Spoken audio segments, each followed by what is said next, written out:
Bismillahirrahmanirrahim. Assalamualaikum warahmatullahi wabarakatuh. Alhamdulillah wassalatu wassalamu ala Rasulillah wa ala alihi wa ashabihi wa man tabi'ahum bi ihsanin ila yaumiddin. Wa ba'd.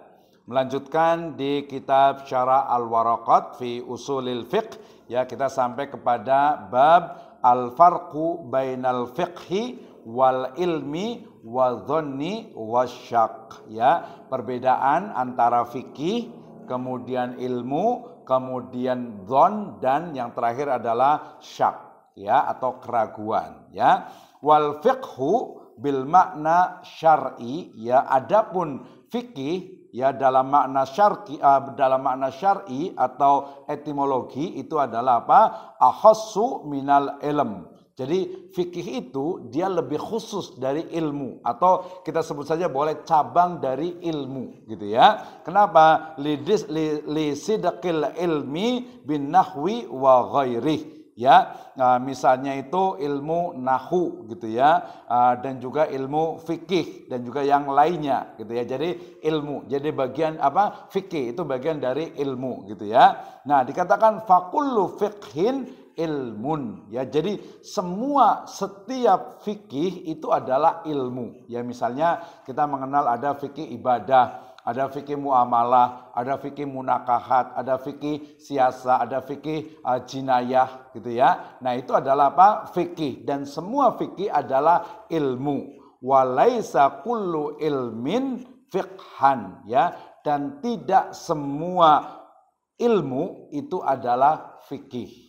Ya, nah ini jelas nih, ya. Jadi tidak semua ilmu itu adalah fikih. Tadi semua fikih adalah ilmu dan tidak semua ilmu itu fikih. Ya, kenapa? Karena di luar fikih banyak sekali ilmu-ilmu yang lainnya. Ilmu misalnya mustalahul hadis, ya, ilmu akidah, ya, ilmu muamalah, ya, kemudian juga mungkin ilmu mustalahul hadis, ilmu rijal, dan ilmu ulum kauniyah yang lainnya, ya. Maka sekali lagi, ya, semua fikih adalah ilmu, tetapi tidak semua ilmu itu fikih, ya. Wal ilmu ma'rifatul ma'lum. Jadi yang disebut dengan ilmu itu adalah pengetahuan tentang sesuatu yang bisa dipahami, yang bisa diketahui, yang maklum, ya.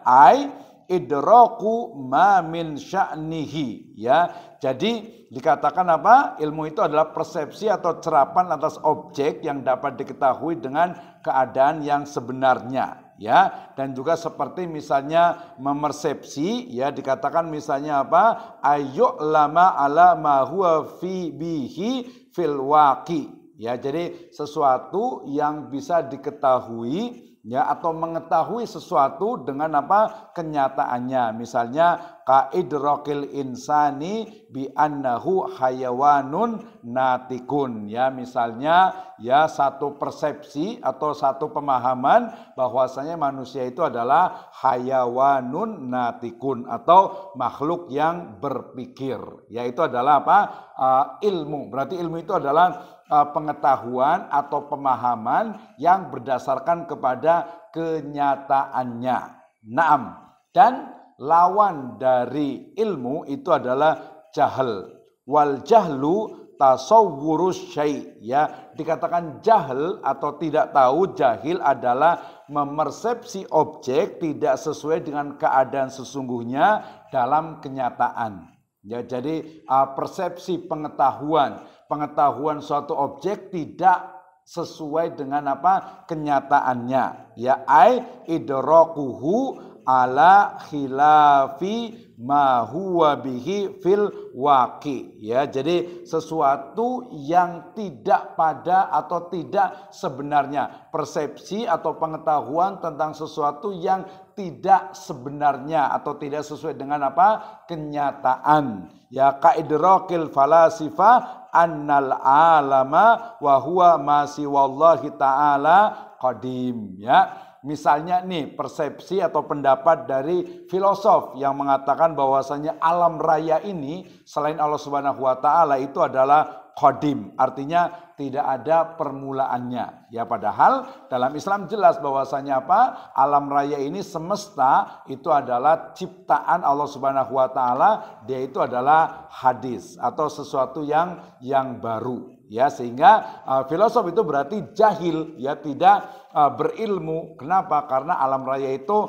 ada permulaan dan nanti ada akhirnya. Ya, wa ba'duhum wasafa hadzal jahla bil muraqabi kaja'alal basita au kaja'alal basita adamal ilmi bisyai'in ka'adamil ilmina bima tahtal ardina wa bima fi butunil bihar. Jadi sebagian ulama ada yang menyebut dengan jahil ini dengan istilah apa?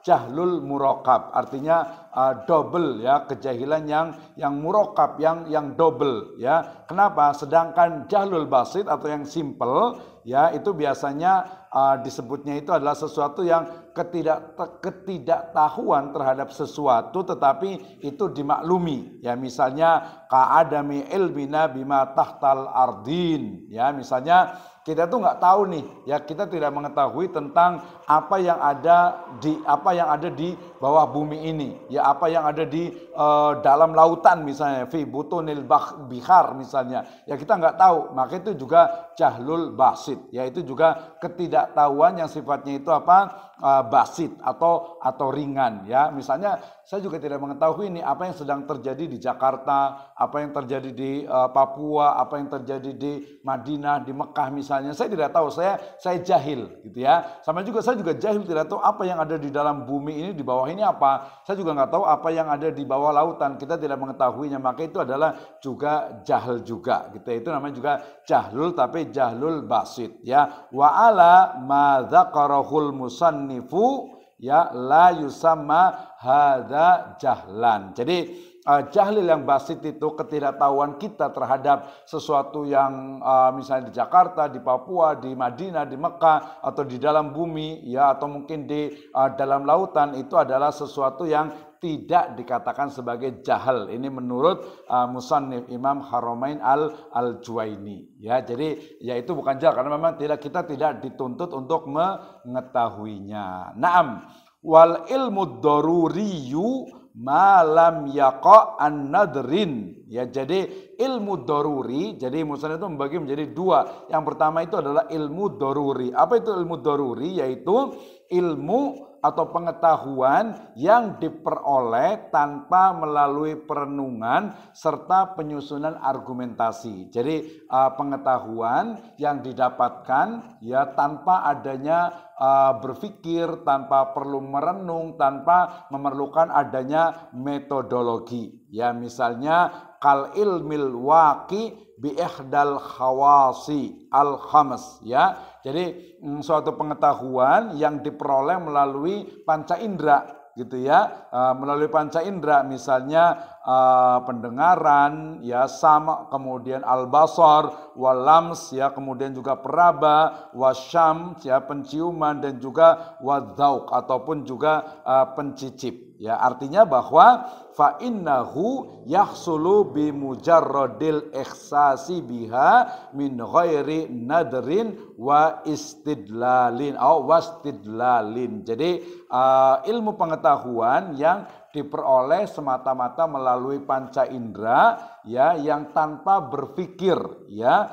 tanpa juga memerlukan argumentasi, dalil atau metodologi. Misalnya saya melihat di sini ada barisan bangku atau kursi. Nah, itu ilmu nadori. Saya melihat matahari terbit dari timur, itu nadori gitu ya. Saya mendengar ada suara orang membaca Al-Qur'an. Saya mendengar suara burung yang berkicau, atau mungkin saya memegang taplak meja ini lembut gitu ya, atau mungkin saya mencicipi misalnya saya mencium bau semerbak minyak wangi misalnya, atau mungkin saya mencicipi tadi ada makanan yang manis ya, ada garam yang asin misalnya. Itu adalah ilmu doruri ya. Nah, itu adalah ilmu yang diperoleh tanpa perlu ada penalaran dan juga metodologi. Yang berikutnya adalah wa ammal ilmul muktasabu ya, adapun ilmu muktasab ya adalah fahuwal mauqufu ala nadri wal istidlali. Ya, jadi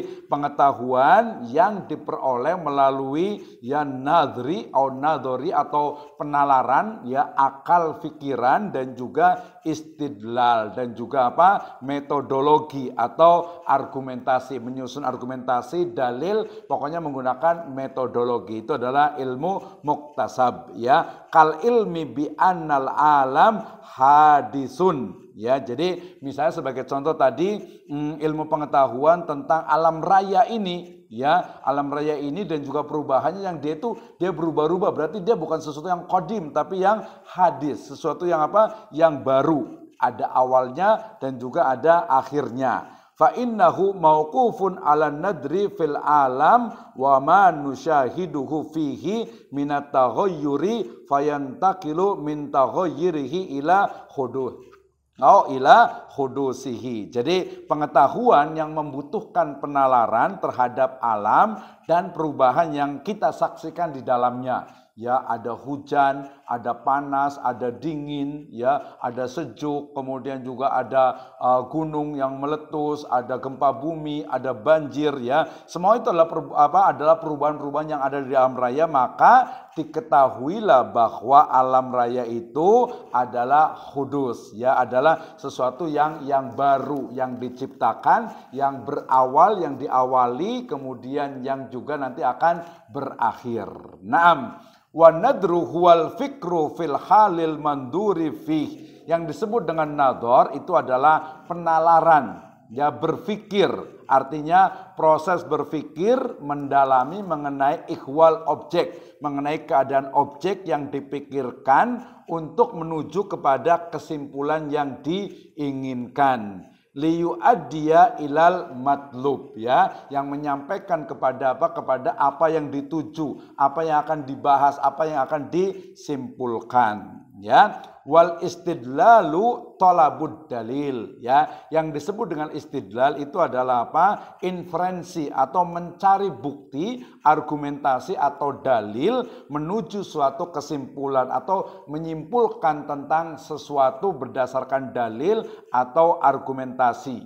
Nah, itu adalah istidlal, ya. Maka ya dikatakan liyuaddi ilal matlubi fal muaddan nadri wal istidlali wahidun fajama'al musannifu bainahuma fil isbati wa nafyi ta'kid. Ya, jadi dikatakan bahwasanya dalil, ya, ataupun juga tadi nadhar, an-nadhar dengan istidlal itu adalah mengantarkan kepada tujuan yang sama. Ya, Imam Al-Juwaini penulis buku ini menggunakan dua istilah ini, ya, baik dalam konteks afirmatif definisi ilmu muktasab dan negatif pada juga ilmu doruri dalam rangka menguatkan pernyataan. Jadi Imam Juwaini itu menggunakan dua, ya, nadhari, ilmu nadhari tadi, ya, ilmu doruri tadi dengan ilmu muktasab dengan istidlal, baik nadhari ataupun istidlal, ya, itu sama-sama adalah ilmu yang sifatnya itu untuk menguatkan pernyataan. Ya, jadi ketika kita